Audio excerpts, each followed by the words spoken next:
देखिए लता जी, सुना गया कि एक जमाना ऐसा भी था जब आप और आशा एक दूसरे से कुछ खफा सी रहती थी और लोगों का कहना था कि आप दोनों एक दूसरे से कुछ जलती हैं और दोनों बहनों की ये कोशिश रहती थी कि वो किसी न किसी तरह एक दूसरे से आगे निकल जाएं।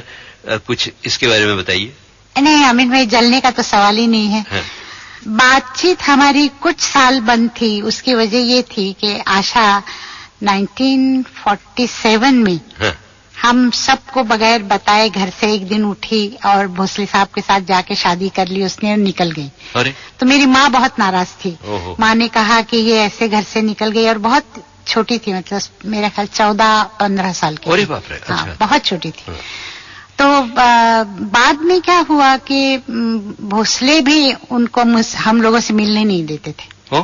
तो लोग समझने लगे कि हम जलते हैं इसलिए नहीं मिलते हैं। हालांकि 47 अगस्त से मैंने प्लेबैक शुरू किया।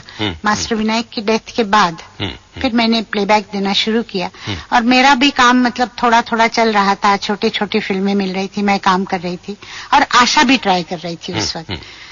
तो बीच में काफी बड़ा मतलब गैप गया है जिसमें हम लोग ना मिलते थे ना बात होती थी। फिर जाके जब आशा के और मेरे कभी कभी डुएट्स आने लगे, तो जब डुएट होता था तो आशा को भोसले साहब कहा करते थे कि तुम बात नहीं करना लता से। अरे मगर वजह क्या थी? बस वो नाराज थे। उनको ये लगता था कि मैं आशा को गाने नहीं दे रही हूँ। अब ये तो सवाल ही नहीं उठता था, क्योंकि मुझे जो काम मिलता था वो मिलता ही था, और बाद में आशा को जो काम मिलने लगा वो तो आशा का ही था। आशा का स्टाइल अलग था, मेरा स्टाइल अलग था, और आशा के स्टाइल के गाने सबसे ज्यादा आशा ही गाती थी, और तो कोई नहीं गाता था। या गीता थी, पर गीता को भी उसने पीछे छोड़ दिया था और आशा गाने लगी थी। पर लोगों को थोड़ा सा लगता है ना कि कुछ दोनों में लड़ाई करने के लिए मुझे कुछ कहना, उसको कुछ कहना, पर मैं कभी सुनती नहीं थी। मैं कोई बात भी करता था तो मैं कहती थी आप मुझसे मत बात कीजिए। आशा की मैं बुराई नहीं सुनती थी। पर हो सकता है कि भोसले सुनते होंगे, और वो एक्चुअली आशा से मेरा कुछ नहीं था, ना अभी भी कुछ है। था तो वो भोसले साहब की वजह से थोड़ा सा था, और बाद में उसको तकलीफ भी हुई बहुत।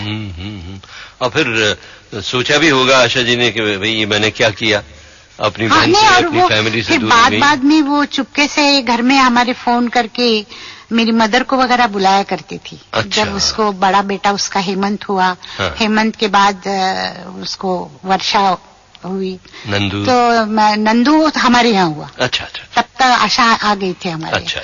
तो उस वक्त वो बुलाया करती थी, माँ जाती थी, हृदयनाथ जाता था, और ये उषा वगैरह जाके उसको मिलते थे। पर वो कहती थी कि मैं दीदी से नहीं मिलूंगी क्योंकि भोसले साहब को अच्छा नहीं लगता। असल बात ये है। अच्छा, ये बात थी। बहरहाल भाई अब तो खैर दोनों साथ एक हम लोग साथ ही रहते हैं, और कभी कोई ऐसा झगड़ा या, और एक मैं आपको बात बताऊं कि मैं बहुत लकी हूँ इस मामले में कि मेरे ये एक भाई और 3 बहनें हैं मेरे बाद।